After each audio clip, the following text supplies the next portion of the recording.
यह जो रामचरितमानस जो ग्रंथ है, किस तरह से उन्होंने इस ग्रंथ की रचना की और इस ग्रंथ की क्या परंपरा है, कैसे यह ग्रंथ, कैसे यह राम कथा हमें प्राप्त हुई है, इसके बारे में वे बताते हैं।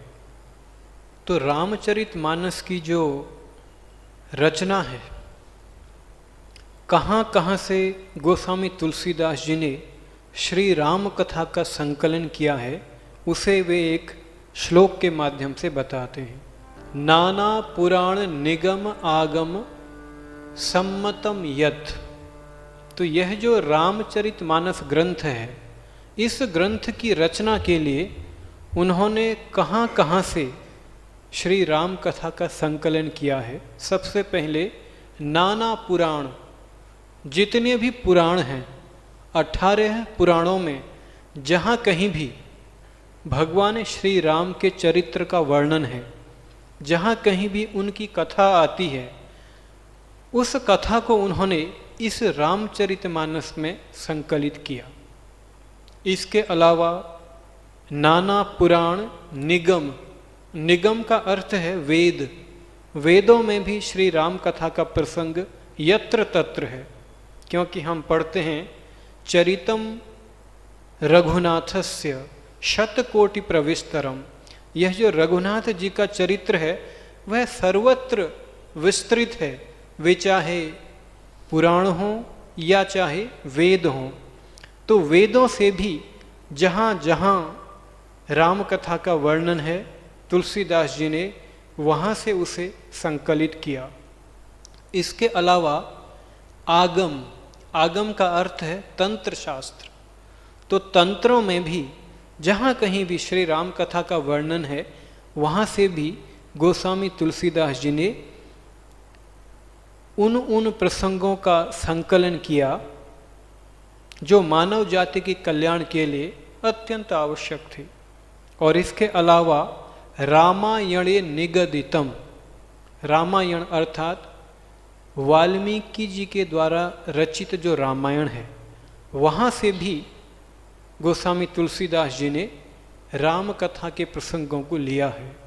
इसके अतिरिक्त क्वचित अन्य तो अपि, इसके अतिरिक्त जहाँ कहीं भी उन्हें श्री राम कथा के प्रसंग प्राप्त हुए, उपलब्ध हुए, सर्वत्र उन्होंने उन प्रसंगों को लेकर इस रामचरितमानस ग्रंथ की रचना की और यह ग्रंथ आज हमारे सामने इस रूप में प्रस्तुत है।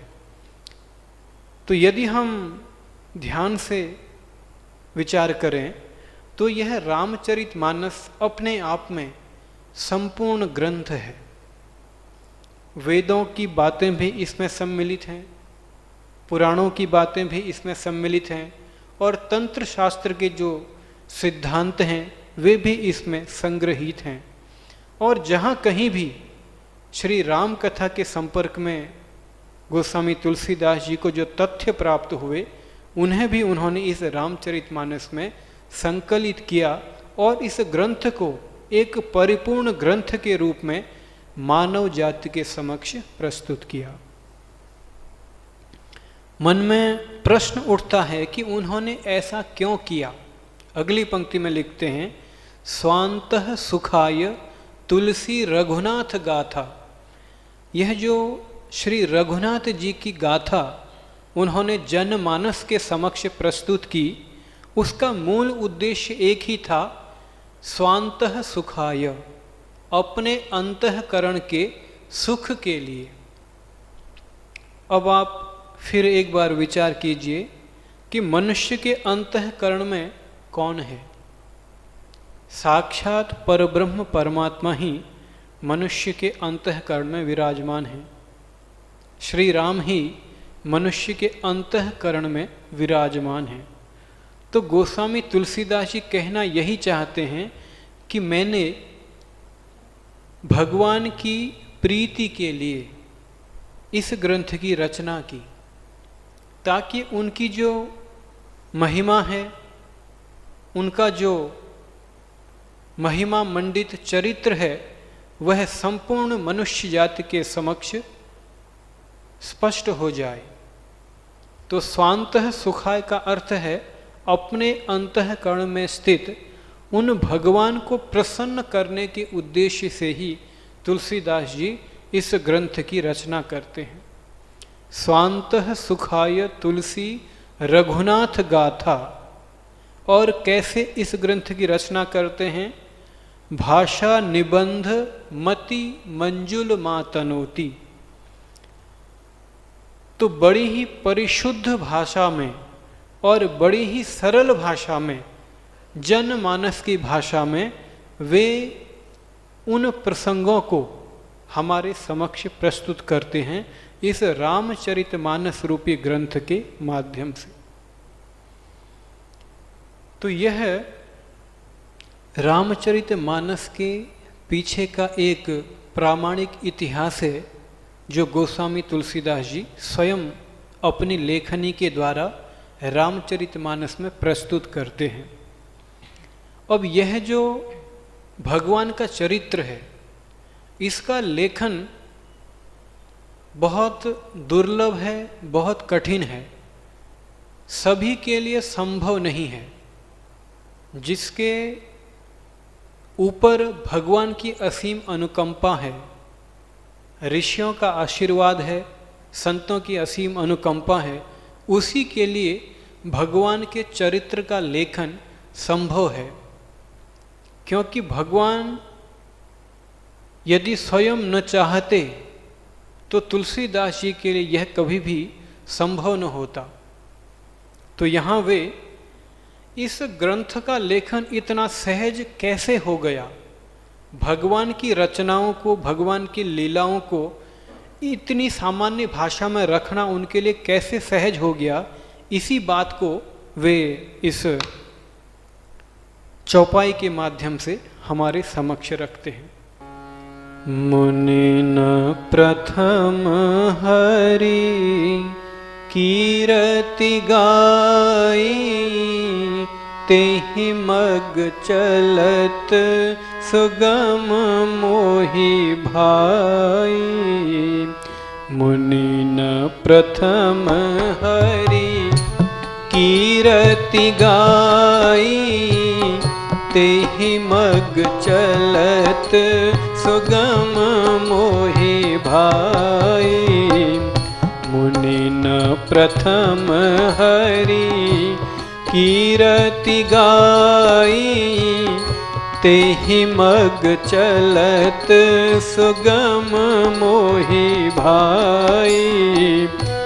जे यह कथा सुनी नहीं होई, सुनिया अचरज करे जनि कोई। जे यह कथा सुनी नहीं होई, सुनिया अचरज करे जनि कोई।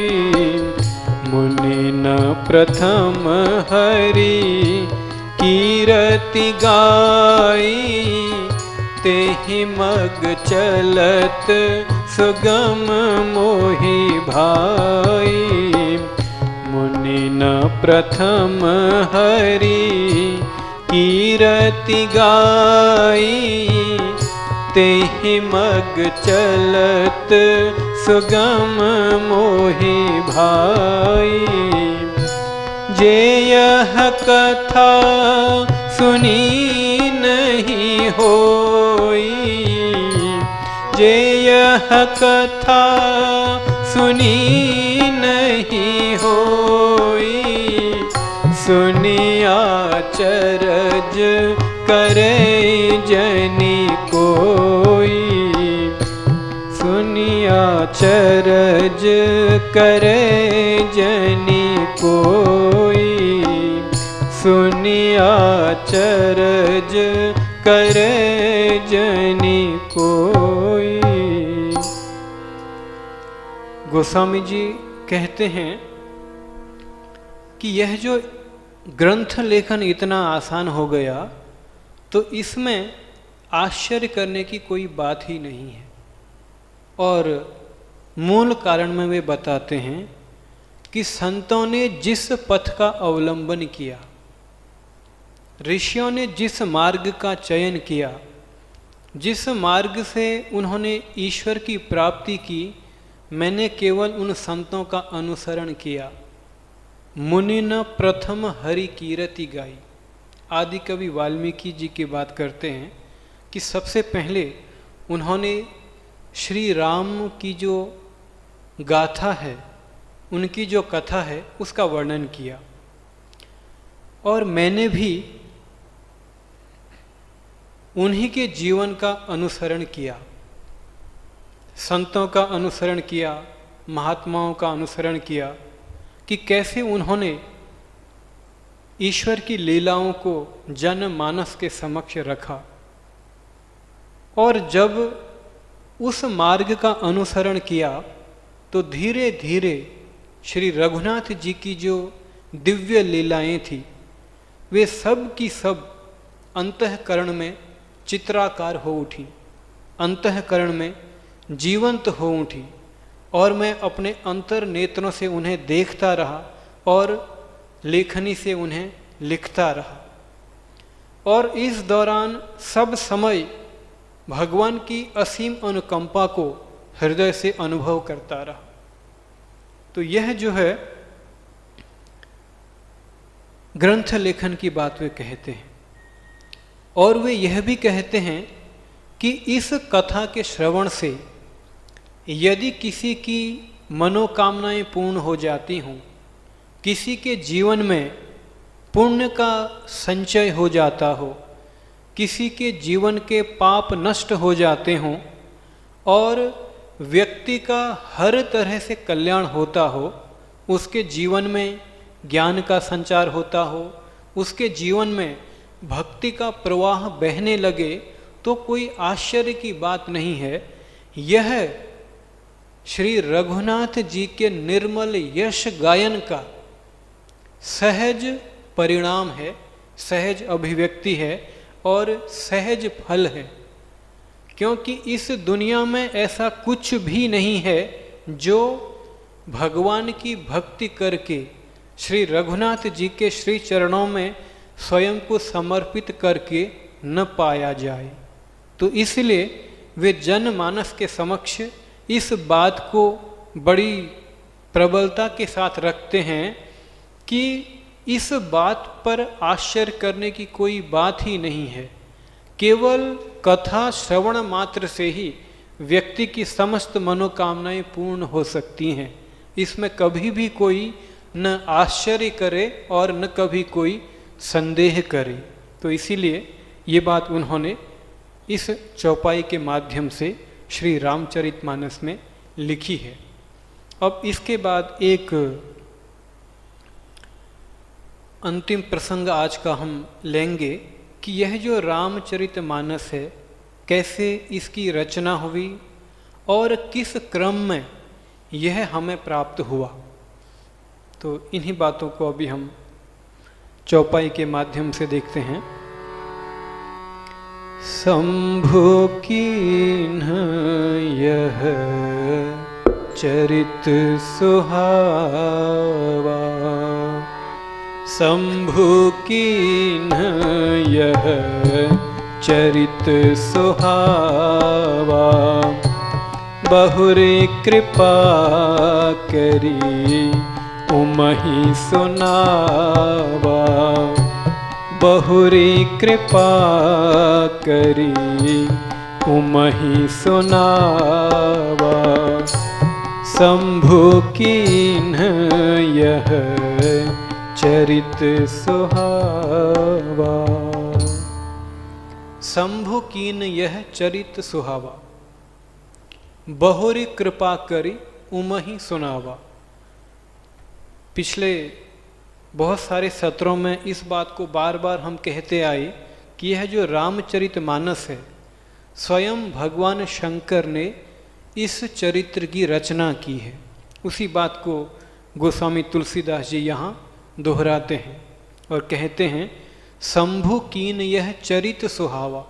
यह जो परम सुंदर जो चरित्र है, इसकी रचना भगवान शंकर ने अपने अंतःकरण में की। रचि महेश निज मानस राखा। और फिर कहते हैं कि बहुरी कृपा करी। भगवान शंकर ने असीम अनुकंपा यह की कि इस चरित्र को रचकर अपने मानस में रखा और एक उचित समय देखकर देवी पार्वती जी के समक्ष इसका वर्णन किया। शंभु कीन यह चरित सुहावा, बहुरी कृपा करी उमहि सुनावा। यह इस चरित्र का और इस ग्रंथ का मूल उद्गम है। भगवान शंकर के मानस में इसका आविर्भाव हुआ और सबसे पहले देवी पार्वती जी को उन्होंने यह कथा सुनाई। अब किस परंपरा में यह हमारे सामने आई उसे देखते हैं। शंभु कीन्ह यह चरित सुहावा, शंभु कीन्ह यह चरित सुहावा। बहुरी कृपा करी उमहि सुनावा, बहुरी कृपा करी उमहि सुनावा। सोई सेवकाग भुसुंडी दीन्हा, सोई सेवकाग भुसुंडी दीन्हा। राम भगत अधिकारी चेन्हा, राम भगत अधिकारी। तेहि सन जाग बलिक पुण्य पावा, तेहि सन जाग बलिक पुण्य पावा। तिन्ह पुण्य भरद्वाज प्रतिगावा, तिन्ह पुण्य भरद्वाज प्रतिगावा। ते श्रोता, ते श्रोता बक्ता समशीला, ते श्रोता, ते श्रोता बक्ता समशीला। समदर्शी जानहि हर लीला, समदर्शी जानहि हर लीला। शंभु कीन्ह यह चरित सुहावा, शंभु कीन्ह यह चरित सुहावा। तो यह चरित्र सबसे पहले भगवान शंकर के अंतःकरण में आविर्भूत हुआ। उन्होंने देवी पार्वती जी को इसका श्रवण कराया और भगवान शंकर ने ही इस चरित्र का श्रवण कागभूषुंडी जी को करवाया। क्यों उन्हें इस चरित्र का श्रवण कराया? राम भगत अधिकारी चीन्हा। काकभूषुंडी जी को राम कथा का अधिकारी माना और राम भगत के भीतर या राम भक्त के अंतःकरण में किन किन गुणों का होना आवश्यक है, उन समस्त गुणों को देखकर उन्होंने भगवान शंकर ने काकभूषुंडी जी को यह कथा सुनाई। तेहि सन जाग बलिक पुनि पावा। तो काकभूषुंडी जी ने याज्ञवल्क्य जी के समक्ष इस कथा का वर्णन किया और याज्ञवल्क्य जी ने ऋषि भरद्वाज जी को यह कथा सुनाई। तो इस तरह परंपरा से उतरती हुई यह जो राम कथा है यह हमें प्राप्त हुई। और गोस्वामी तुलसीदास जी के गुरु थे बाबा नरहरि दास, तो उन्होंने गोस्वामी तुलसीदास जी को यह कथा सुनाई। और जब उन्होंने यह कथा तुलसीदास जी को सुनाई तब उनकी आयु बहुत कम थी और तब से वे जो राम कथा के बीज उनके मस्तिष्क में थे, धीरे धीरे समय के साथ साथ वे ही अंकुरित हो उठे और वे ही इस रामचरितमानस रूपी वृक्ष के रूप में परिणत हुए। तो यह एक परंपरा है। भगवान शंकर ने देवी पार्वती को सुनाया, भगवान शंकर ने ही काकभुषुंडी जी को यह कथा सुनाई, काकभुषुंडी जी ने गरुण जी को यह कथा सुनाई और फिर याज्ञवल्क्य जी को यह कथा सुनाई और याज्ञवल्क्य जी से उतरती हुई ऋषि भरद्वाज और भरद्वाज से उतरती हुई गोस्वामी जी के गुरुदेव बाबा नरहरि दास और फिर गोस्वामी तुलसीदास जी। और तुलसीदास जी के माध्यम से यह जन भाषा में लिखी गई और आज संपूर्ण जगत को यह प्राप्त है। तो आज समय अधिक हो चुका है और आज हमने जिन मूल विषयों को देखा, तो मंगलाचरण को हमने देखा कि कैसे गोस्वामी तुलसीदास जी ने गणेश जी और देवी सरस्वती की वंदना की और इसके बाद उन्होंने यह दर्शाया कि इस रामचरितमानस की रचना में उन्होंने किन ग्रंथों को आधार बनाया और रामचरितमानस के पावन प्रसंगों को कहाँ कहाँ से लेते हुए इस रामचरितमानस में संकलित किया। और साथ ही साथ यह भी बताया कि यह जो ग्रंथ लेखन इनके लिए कैसे इतना सहज हो गया। और अंत में हमने देखा कि यह जो रामचरितमानस जो कथा परंपरा है कैसे हम तक पहुंची। और इसी के साथ हम आज का यह जो कथा सत्र है हम यहीं समाप्त करेंगे और कोशिश करेंगे कि ये जो भी कथा है, भगवान श्री राम का जो चिंतन है, अपने दिनचर्या में हमारा जो दैनिक जीवन है, जितना अधिक से अधिक हम उनकी लीलाओं का चिंतन कर सकें, उनका गायन कर सकें, इससे हमारा अंतःकरण धीरे धीरे पवित्र होगा और हम धीरे धीरे ये जो रघुनाथ जी की कथा है, यह जो, क्योंकि रघुनाथ जी का चरित्र परम विचित्र है, समझना बहुत मुश्किल है, लेकिन उन्हीं से प्रार्थना करके यदि हम सब समय उनका चिंतन करें तो इस चरित्र को समझना उतना ही आसान हो जाएगा जैसा गोस्वामी तुलसीदास जी के जीवन में हुआ। तो हम सभी श्री रघुनाथ जी के श्री चरणों में प्रणाम करते हैं और उन्हीं से प्रार्थना करते हैं कि हमारे मन में भी उनकी जो लीलाएं हैं वे जीवंत हों, वे चित्राकार में प्रकट हों और हमारे जीवन में उनकी छाया स्पष्ट दिखे। तो आज इन्हीं भावनाओं के साथ श्री रघुनाथ जी के श्री चरण में प्रणाम करते हुए आज के इस कथा सत्र को यहीं विश्राम देंगे।